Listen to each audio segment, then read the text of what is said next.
Good afternoon, and welcome to 40 Minutes with Meg Rittmeyer. I'm Richard Burton, Head of Client Solutions, and I'm delighted to introduce today's webinar on China, a country that is at the heart of many of the major global developments we are currently observing.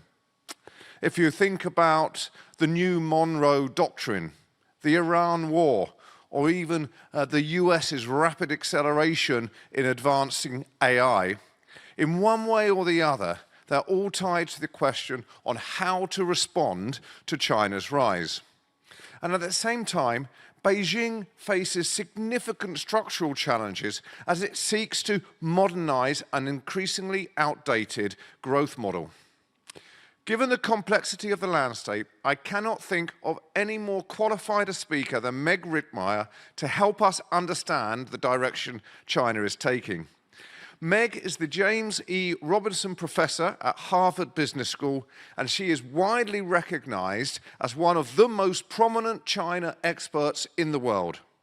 Her latest book, Precarious Ties, Business and the State in Authoritarian Asia, has received wide acclaim.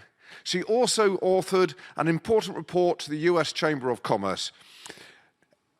Without further ado, I'll hand over to Eduardo, our director of the UniCredit Investment Institute. Eduardo.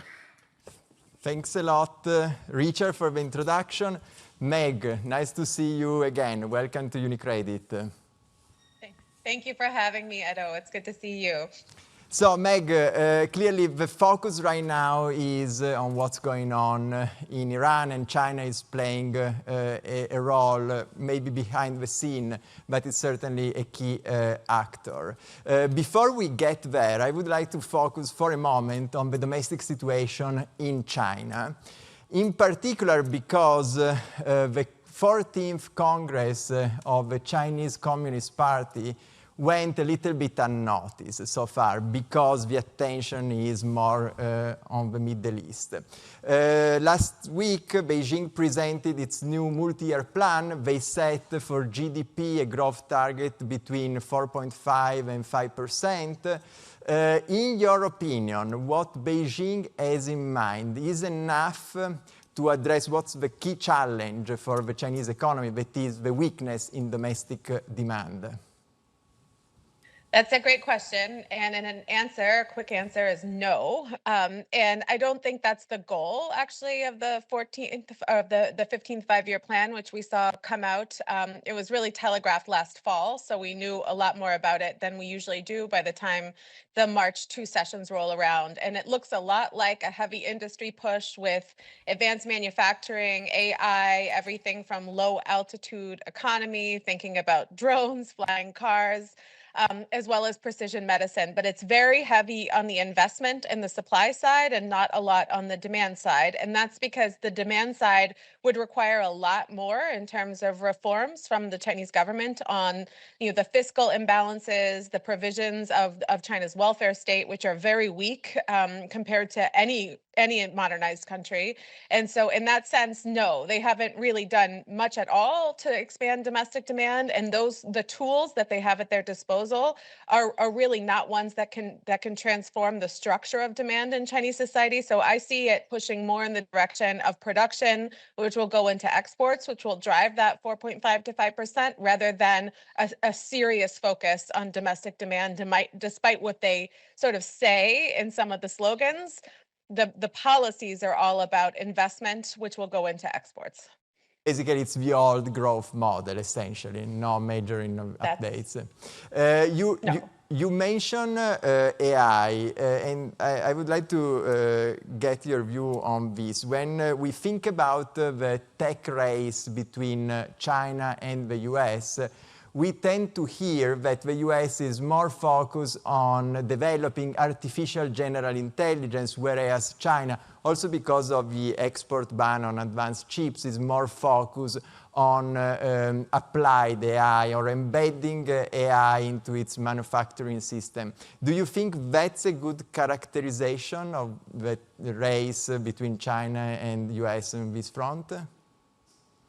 I do. And I don't think it's just because of the chip restrictions and the limitations on compute in China. I think it's always that their goal has always been, how do we use AI to transform the society to do all the things we already do much better? So if you look at this AI plus policy that the government is sort of promoting, it has all of the hallmarks of classic Chinese kind of industrial policy, where there's guidance from the center and then there's local government reports. You have, governments in places like Shanghai and Tianjin setting requirements for local firms, both owned by the state and flagship firms that are not owned by the state, saying you have to implement this number of AI initiatives in your workflow, this number of industrial robotic improvements, this number of humanoid robot integration. And so it's not really just because of the limits on chips, I think. It's also because they've always seen it as a way to add value and add productivity to what they're already doing in industry, whereas the United States, quite frankly, just doesn't have the tools to do that. We don't have the same planning system, and we're not able to set those incentives. And so you find this mix in the US, which is very much a kind of finance and tech mix, where everyone's excited about the models themselves and, as you say, the pursuit of AGI. Meanwhile, Chinese factories are becoming more and more productive through automation, which actually has the downside in China of causing unemployment problems in the short term. It was always seen as a way, automation was always seen as a way to deal with the demographic pressures in China that are coming with the next generation, but they've almost done it too fast. And so it is a double-edged sword in that sense. But once again, I would expect those productivity gains to be manifest in more investment, more production, and without the kind of expansion of domestic demand, it's going to be more exports from China in the next few years as a result of that AI strategy. And this leads us to the meeting between Xi Jinping and President Trump that is supposed to take place at the end of the month, and the focus will be trade, the trade truce, a possible trade agreement. Adam Posen, I'm sure you know him well, president of the Peterson Institute. He was with us on this show a few months ago, wrote a very interesting article, in my opinion, in Foreign Affairs, where he makes the point that China, when it comes to the trade war, has escalation dominance, meaning that if there is an escalation in trade tension, China can always have the upper end, has more leverage than the US. So my question to you is, first of all, do you agree with Adam? And second, what do you expect, if anything at all, from the meeting at the end of March? Right. I do think I would agree with Adam. I mean, China really showed last year in 2025 that the dominance on critical minerals and rare earths gives them quite a bit of leverage against the United States. I mean, I do think there are things that the United States could do that would be very harmful to China, not really on the trade front as much as on the entity listing security front. So the threat of what is now the BIS 50 rule. So, requiring any company that has 50% collective ownership by an already listed entity is now itself basically a listed entity. So that was terrifying, basically, to China and to the rest of the world, although it would be just as costly, I think, to American businesses, especially in the short and medium term, as it would be to China. And so on the trade side, China has diversified its trade partners really extensively, as Adam has, I'm sure, said, right? And so we're looking at only about 12% of China's exports go to the United States at all. And so as we see everyone from Canada to the European Union, to Mexico, et cetera, really loosening their tariff regimes vis-a-vis China because it's been very costly. China really does seem to have, in many ways, the upper hand in those things. That said, I don't think they want to show those cards anymore. I think they want stability in this relationship, not only for their own economy, but also to show some of these other trade partners, look, the United States isn't coming after us and you can't either. And so I really think that everyone's incentives are to push for some sort of stability here. The problem is that the channels between, the U.S. Economic negotiation team and the Chinese negotiation team continue. But what we should expect from this high-level visit of Trump to Beijing is really anybody's guess in some ways, right? So, I mean, there's a whole list of things the Chinese would want, some of which sound like wishful thinking. There's a whole list of things the Americans might want, some of which sound like both bad ideas and wishful thinking. And so the most likely outcome is that we come out with something that seems kind of stabilizing, but isn't a huge deal in either direction. But it's always possible, actually, that the U.S. administration will agree to some things that would be very surprising for the American business community, like fair terms for Chinese investors in the United States, like further loosening of chip controls. These things are possible. So there's kind of a long tail of what might be possible, but best guess we get something that's stabilizing, but not that interesting in terms of moving the status quo. Thanks. And staying on trade for a moment, we are in a sort of unexpected situation where Western economies are now trying to de-risking from the US. Until a few months ago, the strategy was de-risking from China.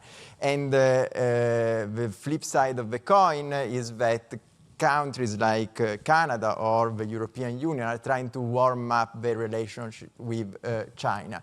Do you think Beijing sees an opportunity now to, in a way, replace the US as the most reliable trading partner? I do think that they see it as an opportunity to do that. And, it's not, when we talk about China replacing the United States, I appreciated the precision of your question. A lot of people think, what China really wants is to replace the United States as global hegemon, replace the United States as, global financial leader. And as you and I have written in our own work, but also, I have a wide view that that's not necessarily the case. But in terms of being a stable trade partner, I think they do have that desire. And a lot of it is because the greatest threat to China's growth, whether it's 4.5%, 4%, 2%, or higher, the greatest threat is a coordinated limit on exports from China to the rest of the world. And if that happened in, say, G7 countries, or if it happened in coordination with the developing world, right, then that would be a serious threat to China, because there's nowhere to absorb the massive amounts of production that their model is generating. And countries can really only do that with China if they come together, right? We always know that because of the size of China's economy, as an individual country, whether it's Germany or Malaysia or even the European Union is negotiating with China, they have a lot to lose in terms of access to the Chinese market and their own firms, which rely on China for both production and for a market. So the only way, I think, to threaten that model from Beijing is through collective negotiation, which would have to involve the United States. And here, as you said, over the last year, we have the opposite of that, which is the United States negotiating with every major country in the world at once on its own behalf.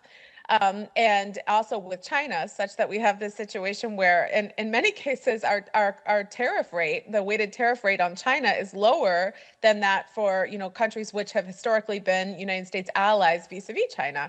And so China is really seeing this as an opportunity to stem the threat of that collective negotiation and ensure that foreign markets remain open to what it wants to export and what capital flows it wants to send to those kinds of countries. And so it's a huge opportunity for Beijing. And I think you're exactly right to see them capitalizing on it in negotiations with everyone from the EU to Canada right now.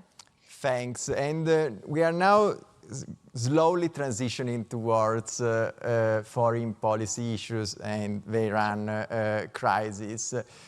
Something that has happened recently is Xi Jinping removing some of the most senior general of the PLA.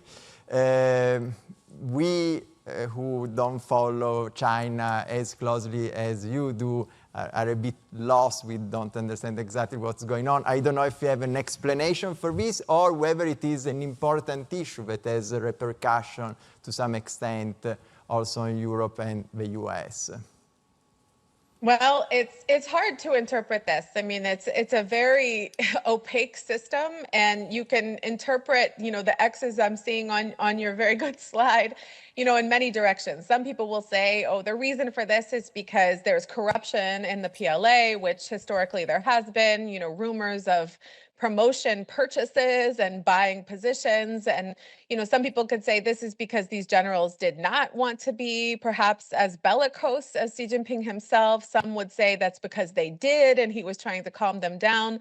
I suppose my bottom line to you and your colleagues is that anyone who says they know for sure how this is happening is probably not representing themselves very clearly. I talk to people all the time who are, deeply connected within the PLA historically and the Chinese security community, and it's really difficult to tell exactly what's going on. My best guess is that Xi is unhappy with the rate of modernization within the military and has said, very recently, the PLA is in charge of the gun, which means it has to be totally loyal to the party. And so this is a demonstration of Xi's continued centralization and personalization of power. But I wouldn't interpret this in either direction with too much security at this point, just because there's so little transparency into what happens with the military in China that it's hard to tell for sure what exactly is going on. Thanks. Whereas I think maybe it's a little bit more clear the strategy that the Trump administration has adopted over the last few months, or at least this is my interpretation. If you think about the Panama Canal, Venezuela, Greenland, now Iran, the pattern seems clear to me. That is, the US is going after China to weaken China's global influence. I don't know if you agree with this interpretation, but I have also the feeling that China was caught by surprise by this change of approach, more aggressive by the US all across the world, because it's the Arctic, it's Central America, Latin America, Middle East, who knows what comes next? Might be Africa, might be Asia, who knows? So do you agree with this interpretation and the fact that China was not ready for this change of approach and is trying to adjust its own strategy? I don't know that anyone was ready for this change of approach. I think, even just, sitting here in the United States, where I've been mostly for the last, the duration of the second Trump administration so far, with the exception of a few international trips and some trips to China. I don't think anyone has been, we all wake up in the morning surprised that we've captured Nicolas Maduro or killed the Ayatollah of Iran. So China was not necessarily, I think, prepared, but none of us were. I do have to say, there's a way in which, the further you are from China, the more easily people can see everything China's doing as super coordinated all the time. And I think probably the same is true for the US. And it's really, I hear this a lot. Oh, it's all about China. It's all about China. I don't see that it is, actually. And, you can see that. And, I don't think it's intended that way. And I don't think it's going to have the effect of coalescing into a coherent strategy about, attacking China's influence or threatening its access to things. Of course, Venezuela, Iran are important and have been important sources of oil for China, and the Straits of Hormuz are important to everyone, right? But we're seeing basically, the United States trying to reassure the world that they're going to protect the Straits for everyone's oil access, including China. In total, neither of those countries represents what Russia does in terms of access to natural gas and oil for China. And I also think, if the real intention, right, is to do something about China's global influence, it's having the opposite effect, which is to make the world sort of distrustful of the United States, and at least more, if not trustful of China, at least certain about how China behaves and what it will do, which is not likely things like this. And I'm not sure that I see the common thread in it all being about China. If you look at the people within the Trump administration who are very focused on maintaining, U.S. capabilities for countering China, I think they are quite upset right now at various things, like the movement of missile defense systems from Korea right to the Gulf, at the expense of, the U.S. munitions supply being used in Iran. All of this, I think China would see the U.S. being slightly weakened in its ability to deter China or to have, in the military sense, escalation dominance. So I don't see it as that coordinated. It's hard for me to interpret the actions of the Trump administration as quite that coordinated. But all of this does have impacts for China, and I think you're right to think of it that way.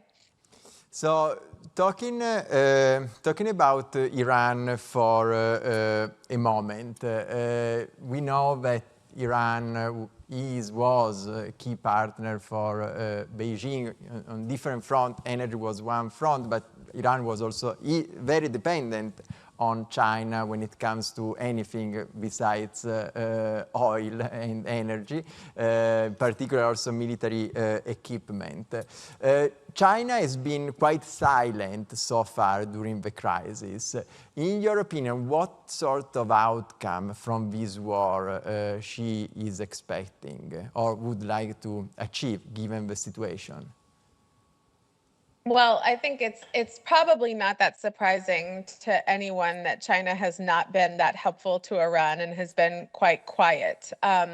They waited several days to say anything, and then the statement that they made sort of sounded like the European Union. We hope for a quick resolution, we expect the rule of law, et cetera. And so, when China declares, these friendships with countries like Russia or Venezuela or Iran, what they really want is their own interest and their own discretion. And I think that's not a surprise to anyone who knows China and studies China, right? The idea that China would be dragged into defending the regime in Iran at the expense, of their own domestic economy and this very delicate relationship with the rest of the world is really not that surprising.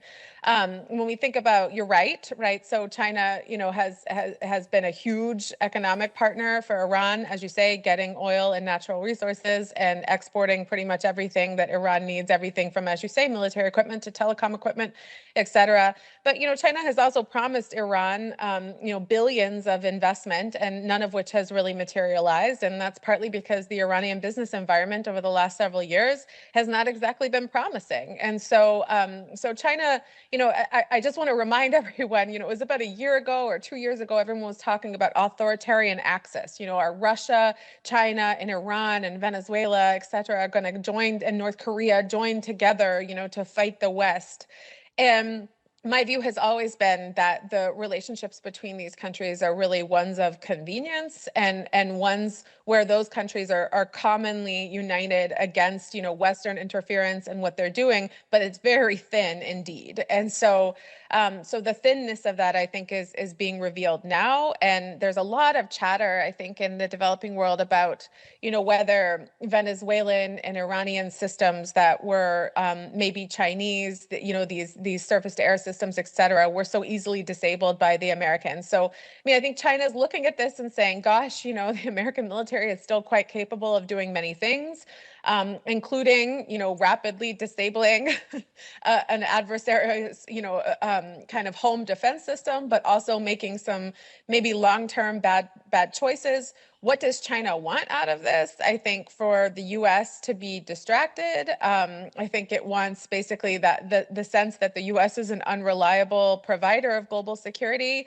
and that a bunch of countries, including ones that are closer to China, ought to think twice before they, join with the U.S. in some sort of long-term strategy to contain China, because the U.S. is going to be unreliable, loses attention quite quickly. But what they really want, I don't think they have a stake in defending the regime in Iran. I don't think they have a desire for chaos in Iran, and so for them, the best outcome would be that it turns out a bit like Venezuela, which is that there's some sort of decapitation at the top, but the regime is basically left intact. But what happens over the next weeks and months is very uncertain from here, from the U.S. perspective, as well as, I think, from the Chinese perspective.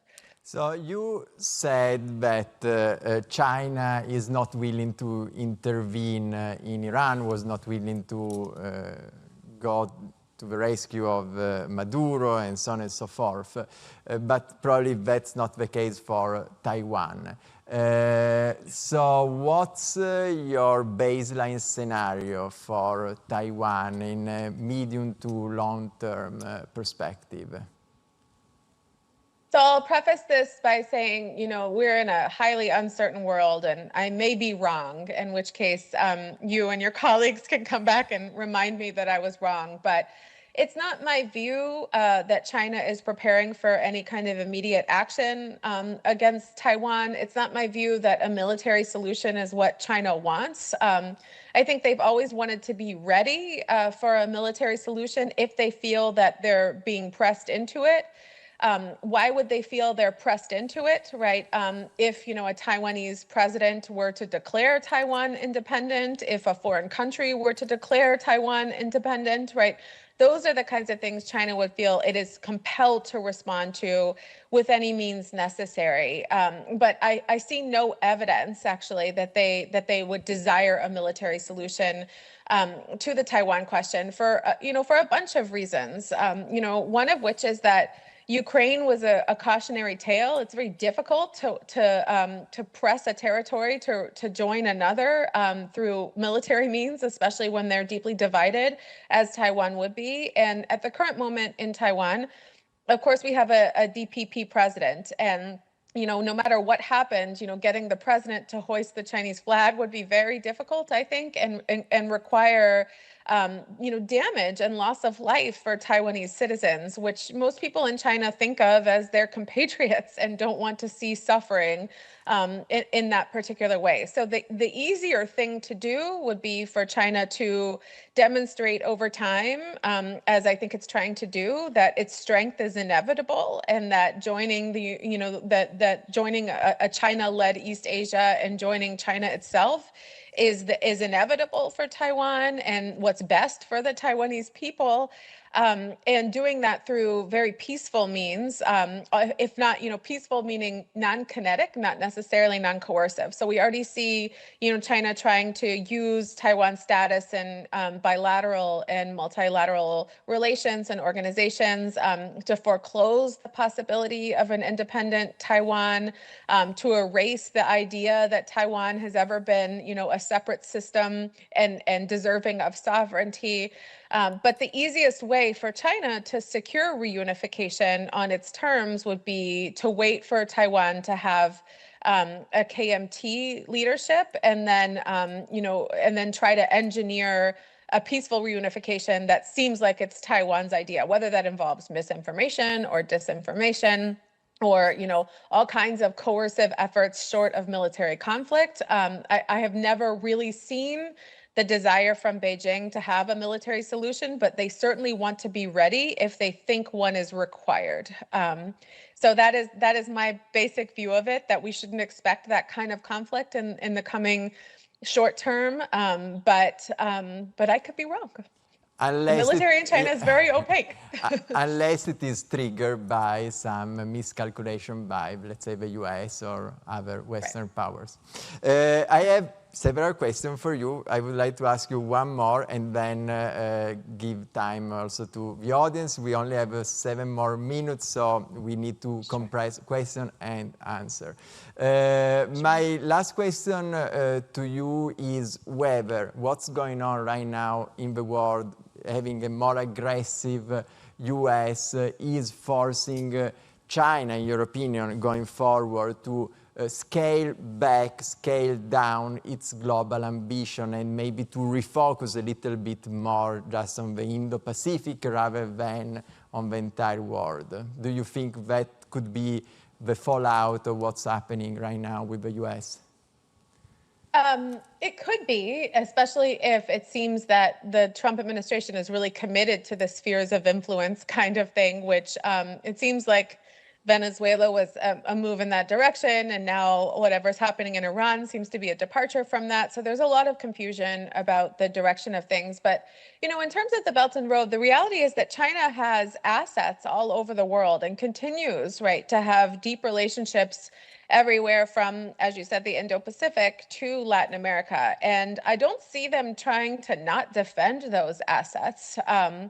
And I think their economic relationships all over the world are very important. And so at the same time, there's been a kind of a set of ideas from the United States that, the Western Hemisphere or, the Americas is not to be China's terrain. China has still been exporting plenty to those countries, investing plenty in those countries and developing, infrastructure in those countries. And so it's not quite as loud, but I don't see a scale back. I mean, the scale back, I think, in terms of what China is doing globally would have more to do with concentrating on its own domestic economy and its domestic society. Right now, both not doing well and doing well. So China is capable of great innovation. It's capable of doing all of these things in its industrial sector. But the average person is anxious about the future, worried about unemployment, worried about social welfare, and unwilling to part with their income. And so as it starts to become under strain and people in China are become frustrated with this model, China is going to have to focus more on what it can do at home. And I think that's a trade-off that's more realistic than looking just at the geopolitics alone. Thanks. So we are now moving into the Q&A session, and if you don't mind, I put together two questions at a time. Not really easy question or that would require a short answer, but that's the time constraint that we have. So the first question is about the future of globalization. Do you expect a world fragmented into different trading zones, including a BRICS zone, a US North American zone, and so on and so forth? That's the first question. The second question is about Russia and how solid, in your opinion, is the relationship between Moscow and Beijing? As I said, not easy question, okay. And sorry if the time is what it is. No, two very difficult questions. I mean, I would say to the question on Russia, I would reference what I said earlier, which is that I think some of these commitments are thinner than people realize. One request the Trump administration may have to China in the coming weeks is, buy less Russian oil. I don't think China is going to be willing to do that. But at the same time, my view has always been that China doesn't mind seeing Russia weakened by the war in Ukraine, doesn't mind seeing Europe and the United States distracted by those things. And so, I don't think it has an interest for Russia to win. I think the status quo is pretty good from China. And, they're happy to send some of their things to Russia, but not all of their things to Russia. And so I do think of those things as quite thin, but not necessarily so thin that China is willing to trade that away for a better relationship with the West. Although I think it's finally coming to understand, especially from the European perspective, how problematic its relationship with Russia really is for relationships with the rest of Europe. Although it turns out that the economics are seeming to trump the politics on that right now. In terms of the future of globalization, look, I would say, the question is not really whether we're descending into a world of fragmentation, but what the rate of that is. And the better question is, what's the rate of dynamic response from the rest of the world on thinking about this? Are we going to see these kinds of regional trade blocs? I'm not sure the BRICS have as much in common as people have ever thought that they actually have. I think, I see signs everywhere that developing countries are becoming frustrated with the flood of Chinese exports and anxious about their own ability to engage in industrialization and manufacturing, given the scale and scope of what China is able to do. And so I don't see in the short term the dynamics of new solutions and new interest formation coming. I think that's more of a post-Donald Trump set of ideas. My expectation is that everyone's trying to just get through the next few years of constant emergencies and uncertainty. And then whatever is left in the wake of this will really be a kind of I would say 2028, 2029, early 2030s, how will we rebuild all of this? But at this moment, I think it would be a mistake to assume that any lack of US leadership immediately accrues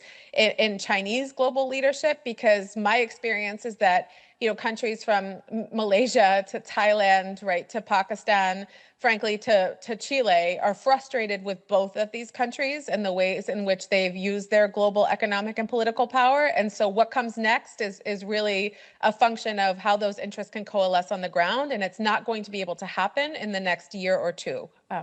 Thanks. A lot of uncertainty. Thanks. My last question to you, and I think it's a very good one to finish our conversation, is if you had the opportunity to advise the Trump administration, what sort of China strategy would you recommend to it? Yeah.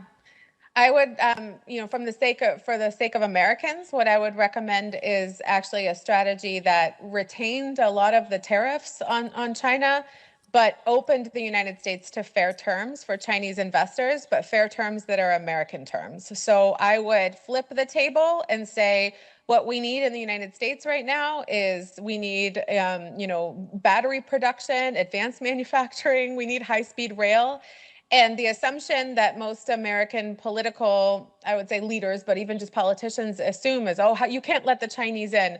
Well, the Chinese didn't let us in on our terms. They let us in on their terms. And I think we should do the same thing. And it's not a fashionable argument that more interdependence leads to more peace. But I think it's a little bit true, actually. And having real Chinese assets tied up in the American economy could be both good for the American economy and good for the relationship overall. So it's a bit of a counterintuitive argument. But at this point, I think the world needs to recognize that China is very good at what it's doing. It's not going away anytime soon.